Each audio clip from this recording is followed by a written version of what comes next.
नमस्कार। आप सभी का स्वागत है कक्षा 9 के अध्याय 15 खाद्य संसाधनों में सुधार यानी कि इम्प्रूवमेंट इन फूड रिसोर्सेज के भाग 2 में।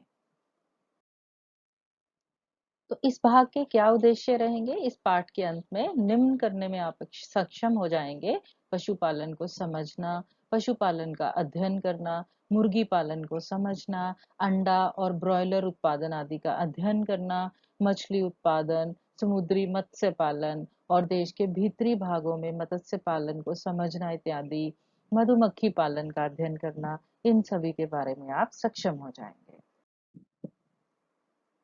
तो poultry farming, fish farming, cattle farming और बी कीपिंग, ये सब के बारे में और जानते हैं। जनसंख्या वृद्धि तथा रहन सहन के स्तर में वृद्धि के कारण अंडों, दूध तथा मांस की खपत भी बढ़ रही है। पशुधन के लिए मानवीय व्यवहार के प्रति जागरूकता होने के कारण पशुधन खेती में कुछ नई परेशानियां आती हैं। इसलिए पशुधन उत्पादन बढ़ाने व उसमें सुधार करने की आवश्यकता होती है। तो पशुपालन क्या है? पशुपालन दरअसल पशुओं यानी कि मवेशियों का वैज्ञानिक प्रबंधन है, जिसमें उनको खिलाना, प्रजनन और बीमारियों का नियंत्रण भी शामिल है। पशु आधारित खेती में मवेशी, बकरी, भेड़, मुर्गी और मछली पालन आदि शामिल होते हैं। तो पशुपालन, जिसे कि एनिमल हस्बेंड्री कहा जाता है, यह घरेलू पशुओं को वैज्ञानिक ढंग से पालने को पशुपालन या एनिमल हस्बेंड्री कहते हैं। यह पशुओं के भोजन, आवास, नस्ल सुधार तथा रोग नियंत्रण से संबंधित है। हमारी विभिन्न आवश्यकताओं की पूर्ति के लिए पशुओं का पालन ही पशुपालन कहलाता है। पशुओं से प्राप्त होने वाले मुख्यतः पदार्थ अंडा, मांस, दूध, ऊन इत्यादि हो सकते हैं। इसलिए पशुओं को पशुधन भी कहा जाता है। पशुओं से कृषि कार्य भी लिया जाता है, जैसे हल जोतना, सिंचाई करना, बोझा ढोना इत्यादि। जैसे हमने पहले ही बात करी कि जनसंख्या तथा जीव स्तर के बढ़ने के साथ ही दूध, अंडे, मांस सबकी मांग भी बढ़ रही है। इसके साथ ही पशुओं के मानवीय रखरखाव के लिए भी बढ़ती हुई जागरूकता के कारण भी मवेशियों के पालन में नई सीमाएं खड़ी कर दी गई हैं। तो चलिए पहले सबसे मवेशी पालन को देख लेते हैं। मवेशी पालन क्या है? मवेशी पालन के को दो उद्देश्यों के लिए किया जाता है। आप सोच सकते हो किन के लिए? हाँ, बिल्कुल सही। एक तो दूध के लिए और दूसरे कृषिगत कामों के लिए, जैसे कि हल जोतना, सिंचाई करना, बोझा ढोना वगैरह। भारतीय मवेशियों की दो प्रजातियां हैं: बोस इंडिकस, ये गाय का नाम है, तथा बोस बुबेलिस, यह भैंस का नाम है।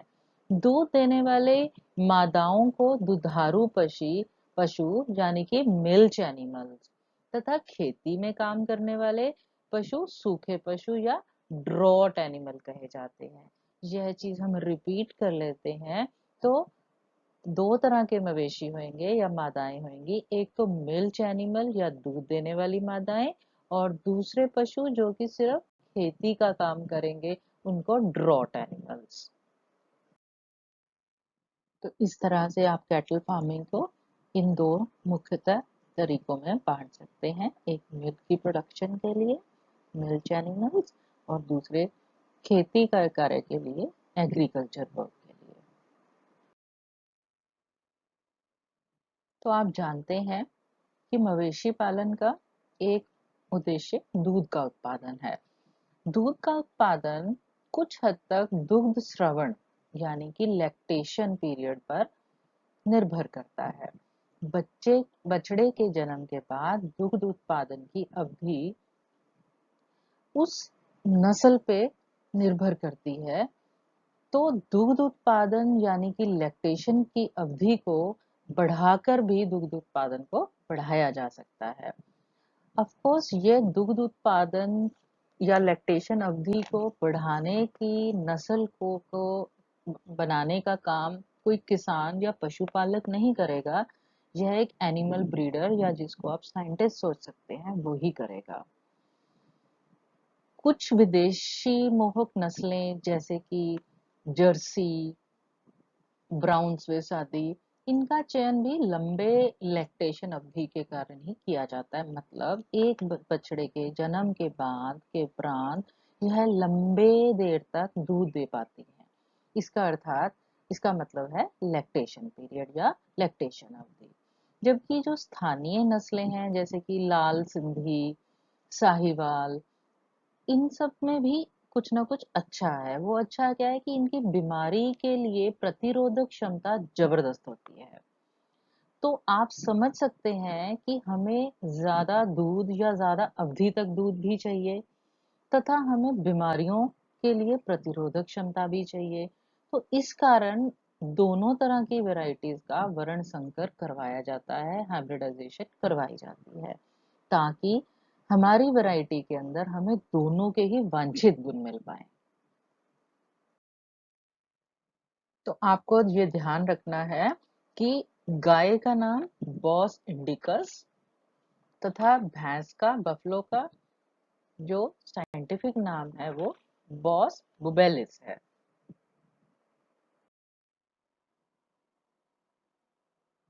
तो भैंसों और गायों की मानवीय देखभाल तथा उनके स्वास्थ्य और स्वच्छ दुग्ध उत्पादन के लिए उचित साफ सफाई और आश्रय स्थल का होना जरूरी है।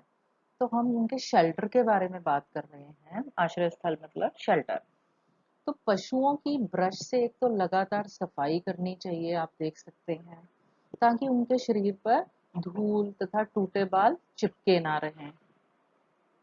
उनको हवादार और छत वाले शेल्टर में रखना चाहिए, ताकि वह बारिश, ठंड और तथा गर्मी से बच सकें।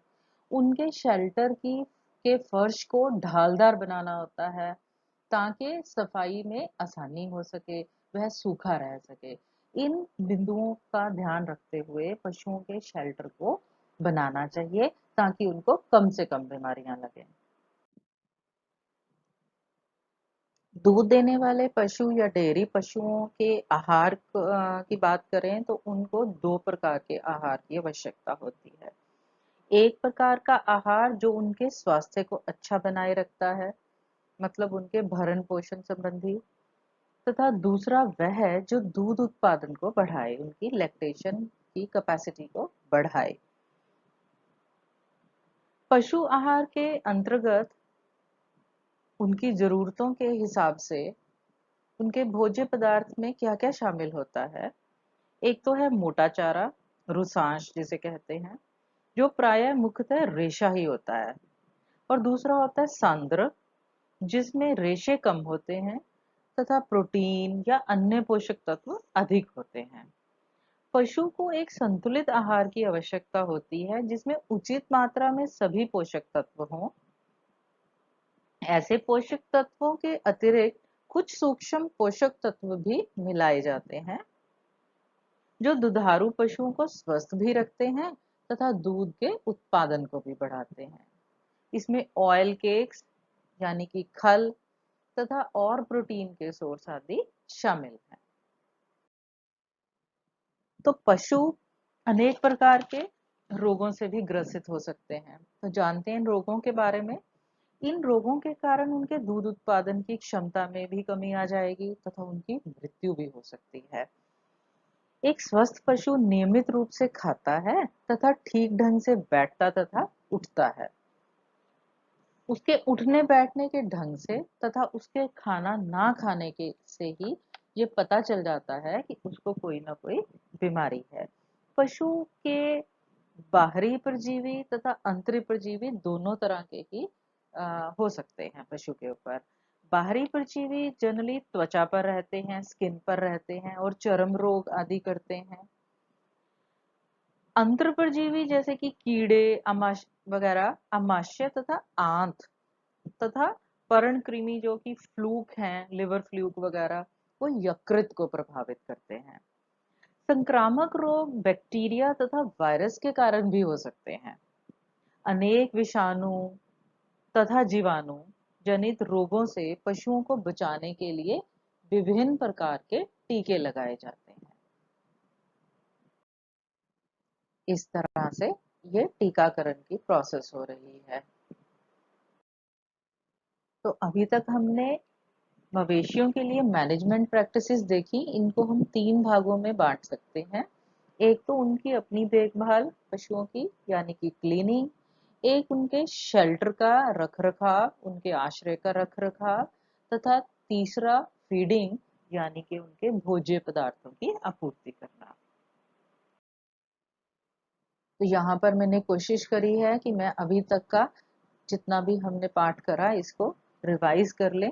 तो आपके पास मिल्क एनिमल्स हो सकते हैं या ड्रॉट एनिमल्स हो सकते हैं। लैक्टेशन पीरियड की बात करी हमने कि जन्म से लेकर अगले गर्भ धारण के बीच का जो पीरियड होता है वो लैक्टेशन पीरियड होता है। जितना लंबा होगा उतना ही वो एनिमल हमारे लिए अच्छा होगा।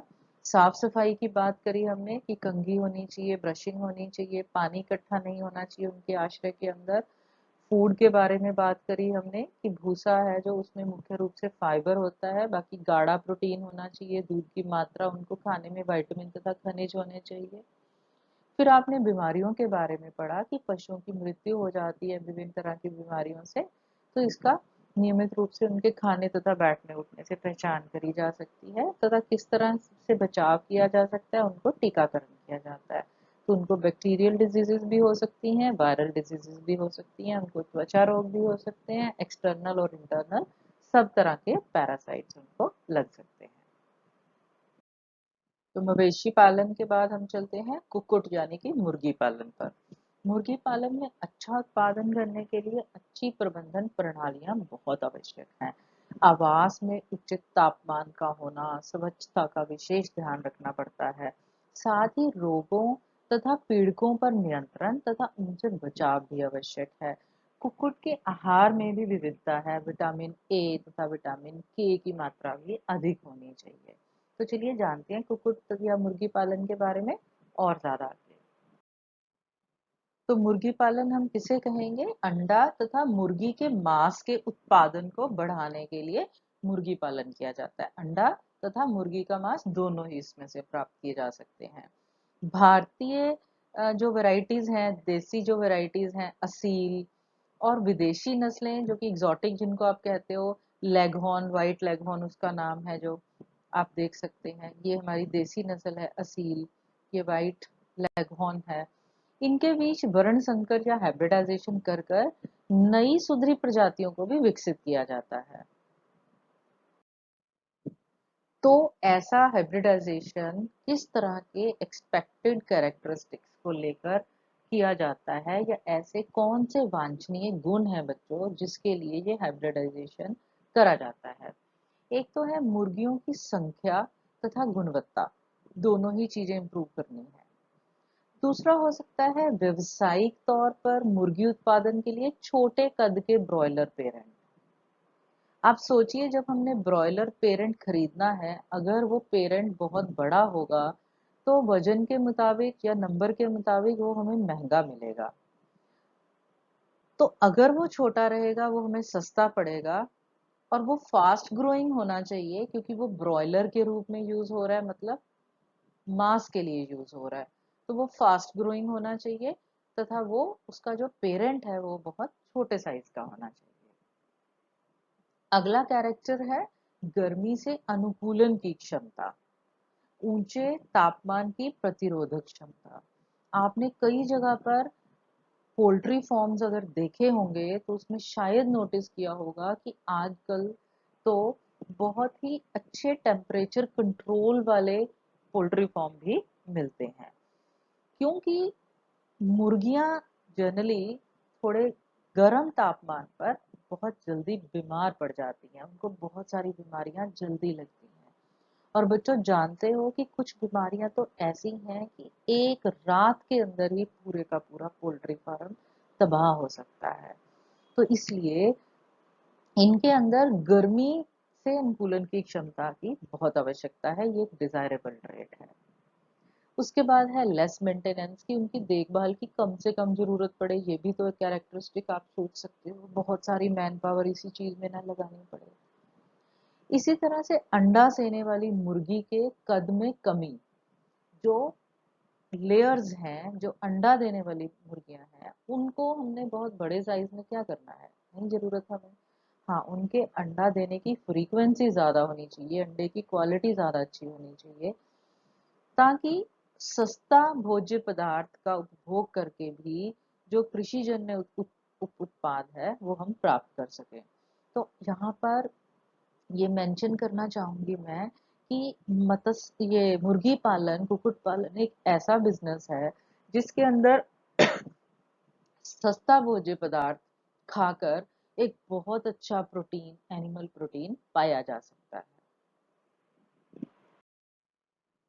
तो जब भी आपको जरूरत पड़ती है इन कैरेक्टरिस्टिक्स की, आप ये 3 नंबर का अपना क्वेश्चन भी यहाँ से इनके चीजों की जो क्या क्या कैरेक्टरिस्टिक्स होने चाहिए उसको आप यहाँ से करिए, तो ये आपका 3 नंबर का क्वेश्चन जो है आपको टेकन केयर कर देगा।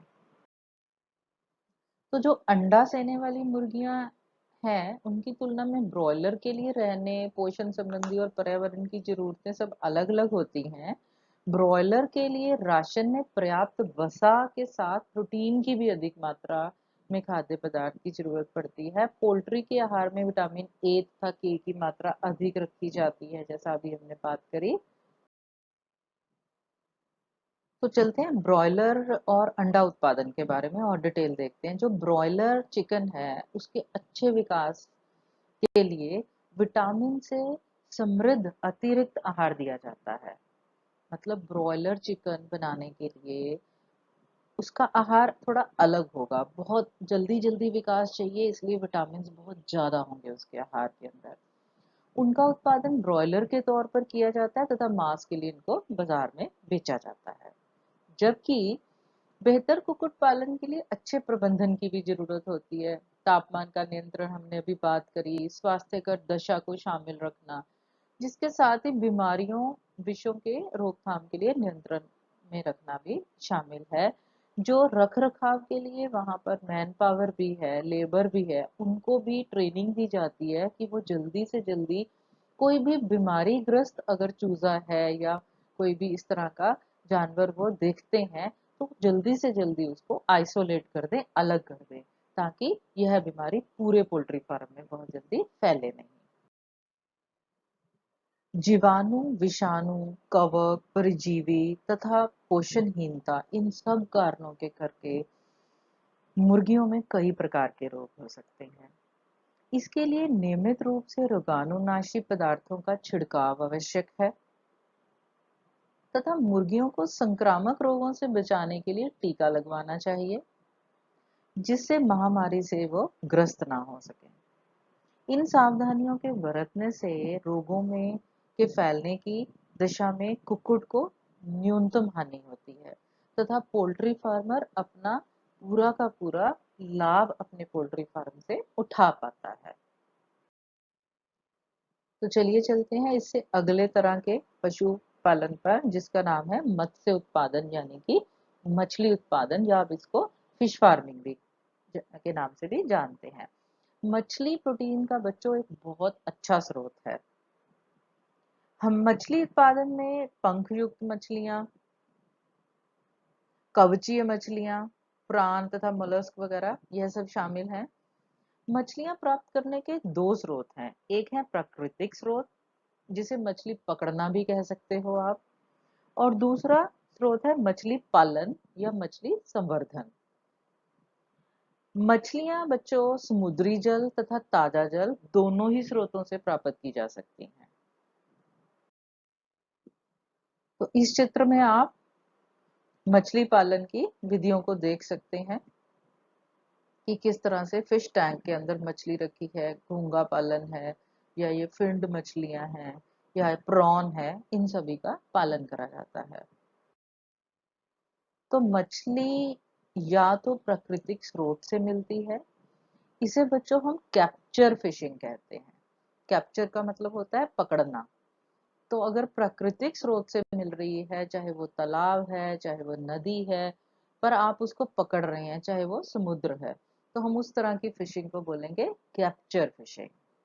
या फिर मछलियों का उत्पादन करा जाता है, मतलब पहले फिश के सीड डाले जाएंगे, बीज डाला जाएगा और फिर उनको उनको खाना पीना देके बढ़ाया जाएगा और कल्चर करा जाएगा। इसलिए इस तरह के मछली उत्पादन को बच्चों आप कहेंगे कल्चर फिशरी।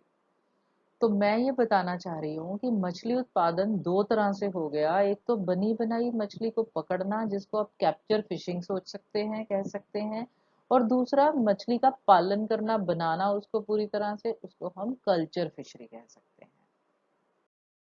तो एक होती है बच्चों मैरी कल्चर। मैरी का मतलब होता है समुद्र, मेरीन, मेरीन वाटर, आप समझते हैं, मेरीन का मतलब समुद्र। तो मैरी कल्चर का मतलब जो समुद्री मछलियां हैं उनसे अभिप्राय है कि जो समुद्री मछलियों के को पकड़ना है, कैप्चर फिशिंग उसमें से करना है, या समुद्री पानी को इकट्ठा भी करा जाता है कोस्ट पर, बैंक पर, रिवर की उस पे समुद्र की साइड पर, उसमें उनको पाल के, उनको कैप्चर करके भी निकाला जाता है, या वहां पे मत्स्य पालन भी करा जाता है दोनों ही केसेस में वो मैरी कल्चर, क्योंकि वो सॉल्टी वाटर, समुद्र के पानी में जहाँ पे नमक ज्यादा है, नमकीन पानी है, उसमें करा जाता है। तो मैरी कल्चर टर्म भी कई बार आपसे पूछी जाती है। भारत का समुद्री मछली संसाधन क्षेत्र 7500 किलोमीटर समुद्री तट तथा इसके अतिरिक्त समुद्र की गहराई तक है। सर्वाधिक प्रचलित समुद्री मछलियां कौन कौन सी हैं? पॉम्फ्रेट, मैक्रल, टूना, सार्डाइन तथा बॉम्बे डक। समुद्री मछली पकड़ने के लिए विभिन्न प्रकार के जालों का उपयोग किया जाता है। मछली पकड़ने वाली नावों से भी ये जाल लगाए जाते हैं। सैटेलाइट तथा प्रतिध्वनि गंभीरता मापी से खुले समुद्र में मछलियों के बड़े समूह का पता लगाया जा सकता है तथा इन सूचनाओं का उपयोग करके मछली का उत्पादन बढ़ाया जा सकता है। तो बच्चों इसका मतलब यह है कि सैटेलाइट से हमें पता चल जाता है कि ज्यादातर मछलियों के स्कूल, मतलब मछलियों के झुंड कहाँ से कब पास हो रहे हैं। यह जानकारी फिश फार्मर्स तक पहुंचाई जाती है तथा उसके अकॉर्डिंग वो अपने जाल का समय और स्थान फिक्स कर लेते हैं, जिससे उनके जाल के अंदर ज्यादा से ज्यादा मछली फंस जाती है। अब यहाँ पर जाल लगाना एक बहुत बड़ा प्रोजेक्ट है, आप देख सकते हैं, जहाँ पे बहुत सारे लोग इसमें यूज होंगे, सबको लेबर कॉस्ट, सबका को दिहाड़ी दी जाएगी। इस तरह से एक छोटे जाल के लिए आपने इमेजिन नहीं करना, अगर आपने मत्स्य पालन नहीं देखा, यह काफी लंबा, काफी बड़े लेवल का प्रोजेक्ट रहता है। कुछ इकोनॉमिकली इम्पोर्टेंट मछलियां भी होती हैं, आर्थिक महत्व वाली मछलियां भी होती हैं, समुद्री जल के अंदर ही इनका संवर्धन किया जाता है। इनमें से कौन कौन सी हैं? मुलेट है, भेटकी तथा पर्ल स्पॉट। कवचीय मछलियां जैसे कि झींगा, प्रॉन, मुसल है, ऑयस्टर तथा इसके साथ ही समुद्री खरपतवार भी होते हैं जो यूज करे जाते हैं। ऑयस्टर का संवर्धन बच्चों मोतियों को प्राप्त करने के लिए किया जाता है। ठीक है। भविष्य में समुद्री मछलियों का भंडार या स्टॉक अगर कम होने लगेगा तो कम होने की अवस्था में इन मछलियों की पूर्ति संवर्धन के द्वारा होती हो सकती है। इस प्रणाली को समुद्री संवर्धन या मैरीकल्चर कहते हैं, जैसा अभी हमने कहा। मछली उत्पादन में मीठे जल की मछलियों के प्रमुख उदाहरण कतला, सिल्वर कार्प, रोहू, ग्रास कार्प, मृगल, कॉमन कार्प आदि हैं। एक ही तालाब में 5 या 6 प्रकार की मछलियों को भी रखा जा सकता है। इसका फायदा यह है कि इनके आहार के लिए इनकी प्रतिस्पर्धा जो है, कंपटीशन जो है वो नहीं होगा, क्योंकि हर मछली अपने एक पर्टिकुलर लेवल से ही खाना जो है, भोजन जो है वो प्राप्त करेगी। कोई ऊपर से और कोई नीचे से, कोई बीच से। जैसे कि कतला मछली है, वो जल की सतह से भोजन लेती है, जबकि रोहू मछली मिडल वाले मध्य क्षेत्र से अपना भोजन लेगी, तथा मृगल तथा कॉमन कार्प तालाब के तल से लेगी। तो बच्चों यह भी आपका एक काफी इंपॉर्टेंट क्वेश्चन बन जाता है, जो आपको कई बार एग्जामिनेशन में भी आता है, तो इसको आप जरूर अच्छे से करके जाइएगा। यह 3 नंबर तथा 2 नंबर दोनों के लिए ही आपके लिए काफी इंपॉर्टेंट है। इस पिक्चर के अंदर भी आप देख सकते हो किस तरह जो है जाल लगाया जा रहा है। यह जाल लगाने के बाद भी ये थोड़े से मॉडर्न तरीके से जो मछली पालन का कार्य किया जा रहा है, वह वेट हो रही है कि कब इसके अंदर मछलियां भरेंगी और अगले दिन इनको कैप्चर करा जाएगा। अंतर्देशीय मत्स्य पालन में अगर बात करें हम फिश कल्चर की, तो एक और तरीके का फिश कल्चर जो कि चावल की फसल के साथ भी किया जाता है। आप सबको पता है कि धान के खेत में पानी जमा होता है, इस तरह से खड़े पानी में ये फसल होती है। तो इस फसल के अंदर भी, जमा पानी के अंदर भी मछलियां पाली जा सकती हैं। मछलियों का अधिक सघन उत्पादन मिश्रित मत्स्य पालन व्यवस्था कंपोजिट फिश कल्चर के रूप में किया जाता है। यह कंपोजिट फिश कल्चर जस्ट अभी हमने पिछले वाले पोर्शन में डिस्कस करी, जिसके ऊपर मैंने आपको बताया था बच्चों कि 3 या 2 नंबर का प्रश्न भी बहुत इंपॉर्टेंट है। तो इस व्यवस्था में स्थानीय तथा आयातित, लोकल तथा जो इम्पोर्टेड है, दोनों ही तरह की मछलियों की प्रजातियों का इस्तेमाल किया जाता है।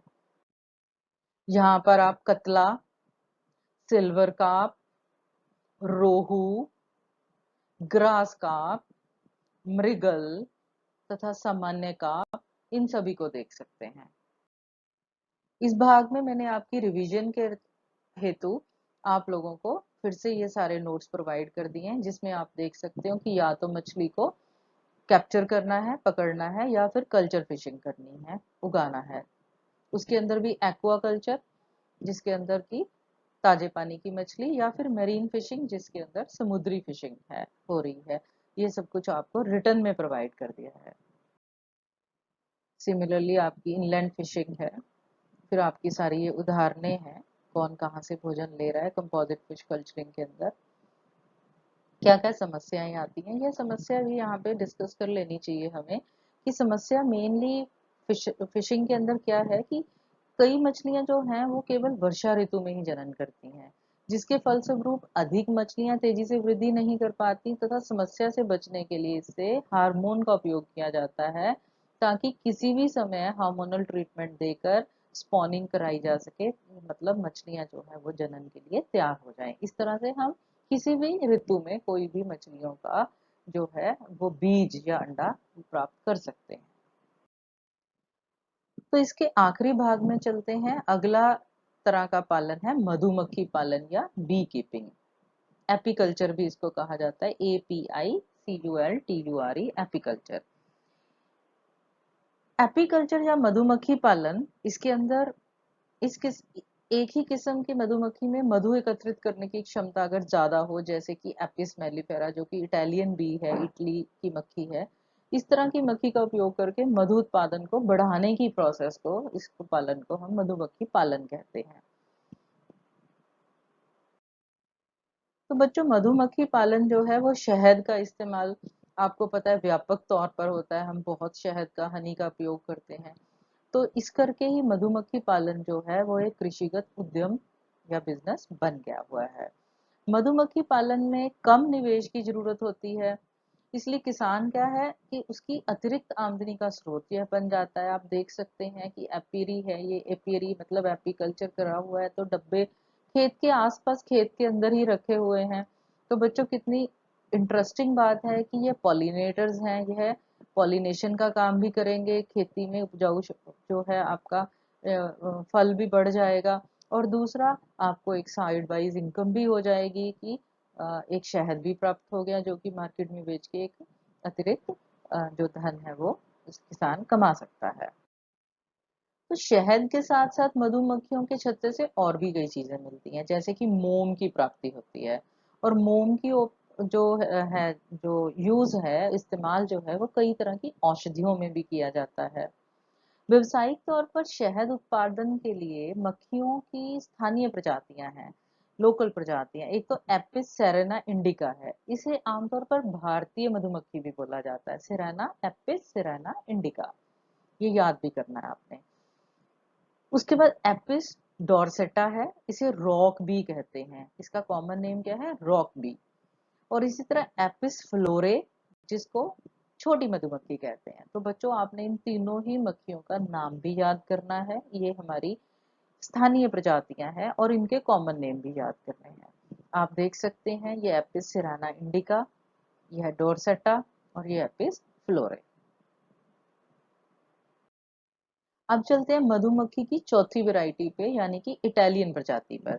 इसका नाम है एपिस मेलिफेरा। इसका इस्तेमाल शहद के उत्पादन को बढ़ाने के लिए किया जाता है। इटली की ये प्रजाति अधिक शहद इकट्ठा करने की क्षमता इसमें होती है, बहुत हाई हनी कैप्चरिंग कैपेसिटी है, हनी मेकिंग कैपेसिटी होती है इसकी। और इसके और क्या कैरेक्टर हैं, यह एक तो डंक भी कम मारती है। ती, तीसरा यह अपने छत्ते में लंबी अवधि तक रहती है। और चौथा यह प्रजनन भी अच्छी तरह से या ज्यादा करती है। यहाँ पे आपको मधुमक्षाला दिखाई गई है, एक एपियरी दिखाई गई है। तो बच्चों यहाँ से एक आपके पास 2 नंबर का और प्रश्न बनता है जिसपे आपने ध्यान देना है, वो है कि कई बार आपसे पूछ लिया जाता है कि ज्यादा शहद का उत्पादन करने वाली मक्खी का नाम बताएं तथा उसके क्या क्या कैरेक्टर हैं, उसके क्या क्या खासियतें हैं। तो ये 4 पॉइंट आपको उसके अंदर देने हैं। एपिस मेलिफेरा इस मक्खी का नाम है। व्यवसायिक तौर पर शहद के उत्पादन के लिए मधुमक्षाला बनाई जाती है, एपिरी बनाई जाती है, जो भी आपने पीछे देखी भी है। शहद की गुणवत्ता किस पर डिपेंड करती है? उनको मधुमक्खियों को किस तरह का चारा दिया गया। अब उनका चारा तो परागकण है, पॉलन है। तो जिस तरह की फसल लगी होगी उसी तरह का हनी का, शहद का टेस्ट होगा, कलर होगा। परागकण के लिए उपलब्ध जैसे फूल होंगे वैसा ही पराग वो जमा करेंगी और उसी तरह का ही वो उत्पादन करेंगी। तो मधुमक्खी पालन यानी बी कीपिंग। बी कीपिंग के अंदर आपने एपियरी के बारे में पढ़ा कि ऐसी व्यवस्था होती है यह जिसमें मधुमक्खी के छत्ते को मनचे ही जगह पर अनुशासित तरीके से इस प्रकार रखा जाता है कि इसमें अधिक मात्रा में मकरंद तथा पराग एकत्र हो सके।